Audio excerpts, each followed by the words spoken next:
It is the ultimate matchup, Goku versus Superman. The sound arrived before the image did. Two distinct blurs slam into the floor of the Grand Canyon, vaporizing the rock and turning a mile of sandstone into molten glass in a microsecond. This isn't just a fight. It's a stress test of the laws of physics. On one side, a biological solar battery. On the other, a man who weaponizes his own life force. The question isn't who wants it more. The question is, whose biology fails first?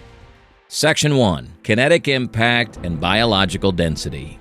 The dust settles, revealing two figures standing in the crater of a vitrified rock. The fight begins on the ground, a test of raw durability and kinetic output. Goku, testing his opponent, snaps a jab at Superman's jaw. The connection sounds like a sledgehammer hitting an anvil. Superman doesn't blink. To understand why, we have to look at the physiology of the new 52 Superman. This version of Kal-El bench pressed the weight of the Earth, roughly 5.972 sextillion metric tons, for 5 days straight without sunlight. For a biological structure to support that kind of load without collapsing into a singularity or snapping every bone, his cellular density has to rival the core of a white dwarf star. He is, for all intents and purposes, a fixed point in space. Goku, at the end of Z, operates on a different mechanic. He's durable, but Goku's durability is active, not passive. He uses Ki, life energy, to reinforce his skin and bones. It's a force field that requires conscious maintenance. Superman's durability is intrinsic. He's hard simply because he's Kryptonian. When Goku lands that first punch, we run into Newton's third law. Striking Superman is like striking an object with near infinite density. The kinetic energy doesn't transfer. It reflects entirely back into Goku's hand. The rock beneath them cannot support the force. As they exchange blows, the ground liquefies from sheer stress, sinking them into a pool of magma created by their own friction. Goku pulls back, shaking his hand. His knuckles are smoking, literally. The friction of the impact against Superman's bioelectric aura is generating enough heat to burn Saiyan flesh. He realizes that physical strikes against a Kryptonian are like throwing water balloons at a tank. The density gap is too wide. He can't punch his way through this. In this first tier of combat, the verdict is clear based on physiology alone. Superman, Tier S. He barely registered the damage. Goku, Tier A. He's taken damage from the recoil of his own attacks. Winner of Tier 1, Superman. The raw physiology edge goes to the Kryptonian. Section 2. Velocity and thermodynamics. Goku understands the disadvantage immediately. The ground limits his three-dimensional movement and provides a surface for Superman to leverage against. He bends his knees and vanishes, reappearing 3 miles up in the stratosphere. Superman follows. Now we enter the realm of hypersonic aerodynamics. At Mach 500, air molecules physically cannot move out of the way fast enough, creating a superheated plasma sheath. The nose of a spacecraft re-entering Earth reaches about 3,000 degrees Fahrenheit. These two are generating temperatures closer to the surface of the sun simply by moving through the atmosphere. Their fight mechanics diverge significantly. Superman manipulates his gravitational field, essentially swimming through space-time. Goku uses Bukajutsu, pushing against the air with projected Ki. Superman is a bullet with immense momentum. Goku is a fighter jet with superior vector control. Goku fires a volley of Ki blast to check Superman's approach. Superman counters with heat vision. This is a clash of thermodynamics. Heat vision is stored solar energy released as focused beams. We're talking core of the sun temperatures, roughly 15 million degrees Kelvin. Goku's Ki is different. It is bioelectric plasma. When the red beams meet the blue spheres, the atmosphere instantly ionizes. The heat doesn't just radiate, it expands explosively. The air between them turns into a vacuum as the oxygen is incinerated, creating a shock wave that clears the clouds for miles. But speed isn't just about moving fast, it's about thinking fast. Superman's brain processes information at nanosecond intervals. He sees the world in slow motion.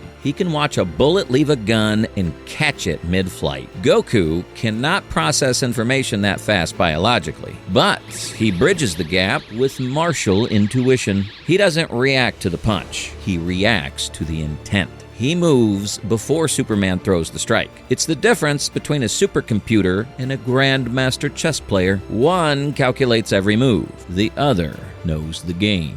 However, raw velocity has a limit. You can only move as fast as physics allow before you start breaking relativity. Superman is winning the straight line race. He closes the distance, his fist cocked, ready to deliver a blow that would crack a tectonic plate. He swings and hits nothing. Goku didn't dodge. He didn't fly away. He used instant transmission. This isn't speed. Speed is distance divided by time. Instant transmission is distance without time.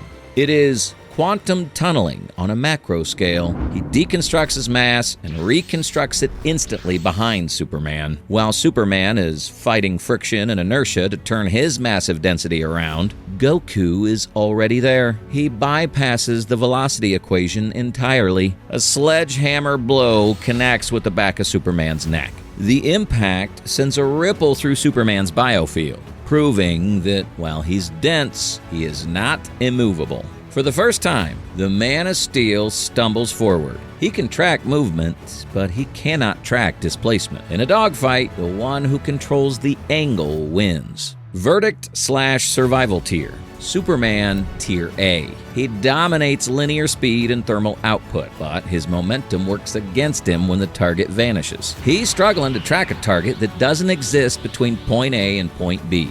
Goku, Tier S. By removing the time travel variable, he negates Superman's speed advantage. Instant transmission is the ultimate trump card in aerial combat. Winner of Tier 2, Goku. Section 3. Energy output and metabolic cost. The battle transcends the clouds, and the temperature drops to negative 130 degrees Fahrenheit. For Goku, this environment is lethal. While Saiyans have incredible lung capacity, they are still aerobic organisms. He's fighting in a vacuum, holding his breath while exerting maximum effort. Superman, however, doesn't need to breathe. More importantly, they are now above the cloud layer, exposed to unfiltered sunlight. Goku senses the disadvantage. He knows he cannot win a war of attrition against an opponent who gets stronger the longer the fight lasts. He needs maximum output immediately. He screams and triggers the transformation to Super Saiyan 3. His hair lengthens, his brow ridge thickens, and his bioelectric aura expands into a raging sphere of golden light. Scientifically, Super Saiyan 3 is a disaster of extreme inefficiency.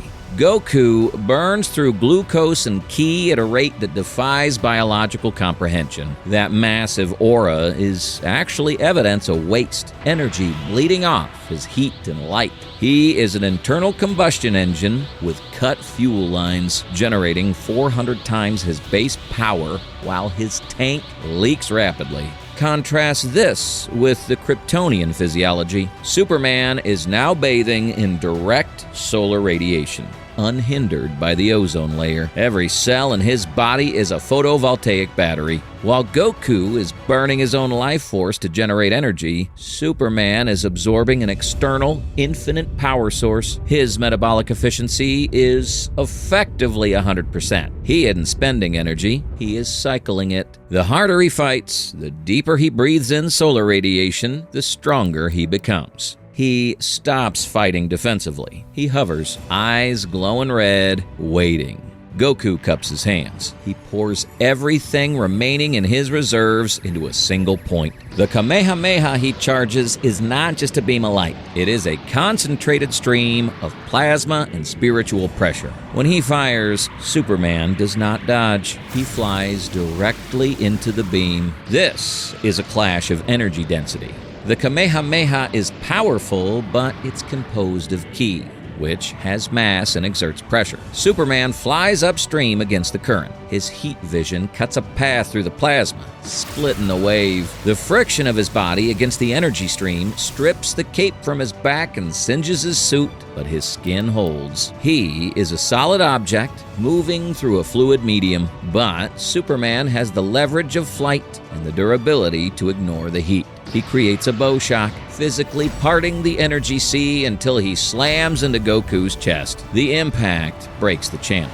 The resulting explosion creates a hole in the ozone layer the size of Texas. But up here, the result is silence. Goku falls back, gasping for air that isn't there. His golden hair recedes. He drops out as Super Saiyan 3. Not because he was beaten, but because he is empty. His body has reached its metabolic limit. Superman hovers above him, smoke rising from his shoulders, but his breathing is steady. He hadn't even broken a sweat. Verdict/survival tier. Superman, Tier S. He has an infinite stamina source. The environment that kills humans only makes him stronger. Goku, Tier C. His biological engine failed. The rapid depletion of energy reserves in his high-output forms creates a strict time limit that he cannot overcome against a perpetual motion machine. Winner of Tier 3, Superman. The war of attrition goes to the solar battery. Section 4. The Cosmic Ceiling and Finality.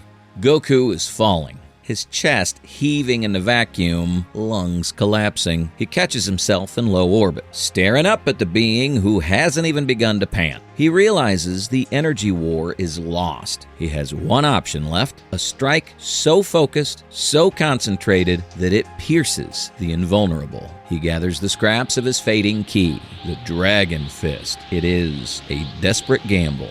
Superman sees the stance. He understands the stakes. He stops hovering and flies backward, retreating to the distance of the moon to build a runway. He turns, he accelerates. This is the terrifying physics of the infinite mass punch. As an object with mass approaches the speed of light, its relativistic mass increases exponentially. At 99% the speed of light, Superman isn't just a man. He is a projectile with the mass of a dwarf star. We must address the no limits fallacy. New 52 canon gives Superman a hard ceiling, bench pressing the Earth for 5 days. Goku's scaling is more abstract, derived from defeating magical entities like Boo. But physics favors the measurable constant. Goku punches hard, but he's about to catch a planet moving at light speed. The collision occurs in the exosphere. The Dragon Fist meets the infinite mass punch. For a microsecond, the ki holds. It acts as a non-Newtonian fluid, hardening under the stress of impact. But ki is finite. Relativistic mass is governed by the speed of light, a universal constant. The math is cruel. The force of Superman's blow exceeds the tensile strength of the ki barrier. The barrier shatters. The impact transfers directly into Goku's biological structure. His bones, though denser than steel, turn to ceramic powder. His organs, reinforced by life energy, rupture under the G-force of sudden deceleration. The shock wave strips the atmosphere from the hemisphere below. But the damage to the Saiyan is catastrophic. Goku is sent hurtling down. He doesn't land. He crashes, leaving a crater that reshapes the geography of the continent. Superman's thrown backward, his arm shattered, his capillary vessels burst, drifting in the debris field. He is alive, but broken. The difference is, his cells are already knitting together, fueled by the unfiltered sun. Goku is simply broken. Verdict/survival tier. Superman, Tier B. He survived, but the recoil of his own attack caused severe trauma. He is drifting, healing slowly via solar radiation. Goku, Tier F. Critical failure. His biological limit was reached and exceeded. The structural integrity of his body could not withstand the relativistic impact. Winner of Tier 4, Superman. The laws of motion remain undefeated. One figure remains drifting in the orbit of a scarred world. The science is brutal but clear. A biology fueled by a star will ultimately outlast a finite biological energy storage. The laws of physics bends for no one, not even a Saiyan. If you want to see how the math changes when we introduce Ultra Instinct, hit subscribe and comment super.